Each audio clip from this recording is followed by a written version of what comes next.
É muito comum a gente ouvir falar: "Seu filho está anêmico, será que ele não está anêmico?", né, as avós cobrando as mães, os pais: "Olha, esse menino está anêmico". Vamos falar um pouquinho hoje sobre esse tema tão comum, tão significativo na vida das famílias, que é a anemia na infância. Fique conosco até o fim desse vídeo.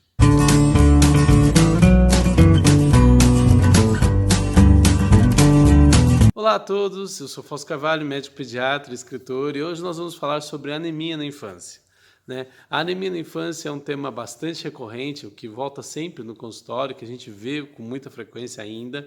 Né? Claro que a situação mudou com o passar do tempo, com o passar das décadas, a gente tem visto uma diminuição dos casos de anemia, mas que ainda é presente e que ainda é comum. As gerações, né, que hoje são os avós, né, ou os bisavós, conviviam com muito mais crianças anêmicas e era muito comum a gente receber as crianças muito sem ânimo, muito cansadas, muito paradas, pálidas, né, com aquela anemia importante. E a anemia tem tudo a ver com isso, né? A palavra anemia no grego significa falta de sangue. E sangue é vida, né? Falta ânimo. Ânimo também vem do latim, né? Significa também essa vida. Ânima é vida, né? Então a criança anêmica é uma criança sem vida, uma criança muito parada, muito quieta, tal. Claro que hoje em dia a gente não tem visto tantos casos graves assim, mas a gente precisa dar uma olhada com carinho nesse assunto. Primeiro, existem as anemias que são hereditárias, são genéticas, que são transmitidas por problemas dentro da hemoglobina. A hemoglobina é aquela proteína junto com um grupo de ferro, né, uma junção de proteína com ferro, que existe dentro da célula vermelha do sangue, que ela transporta oxigênio e a glicose, que é o açúcar.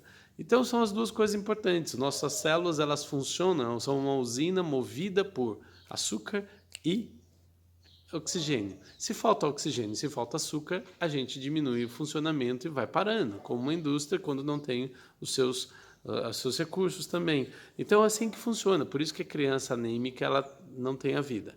As anemias hereditárias, as mais frequentes são a anemia falciforme, o traço falciforme não chega a ser anemia falciforme, mas uma variação, a esferocitose, as talassemias, entre outras anemias, e a maioria delas são detectáveis no exame do pezinho, uma das importâncias do teste do pezinho, que é feito lá quando o bebê nasce. Agora, a maioria dos casos que a gente vê são as anemias carenciais, pela deficiência de ferro, pela falta de ferro. E aí, dois componentes são muito importantes.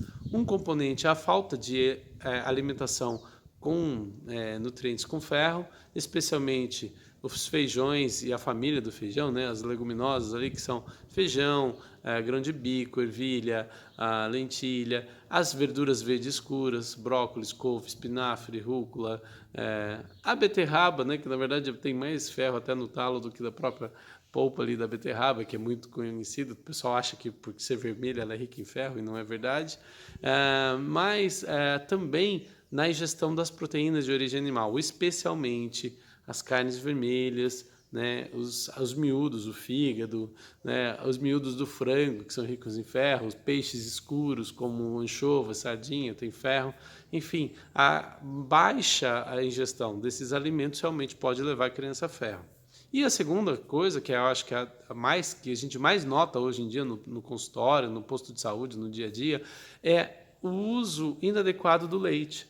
O leite é um alimento, ele tem sua importância sim na infância, porém ele precisa, né, como ele tem bastante gordura, bastante proteína, ele precisa chegar no estômago e coalhar ali no estômago. Ele vira uma coalhada, ele fica talhado ali no estômago para sofrer o processo de digestão das suas proteínas.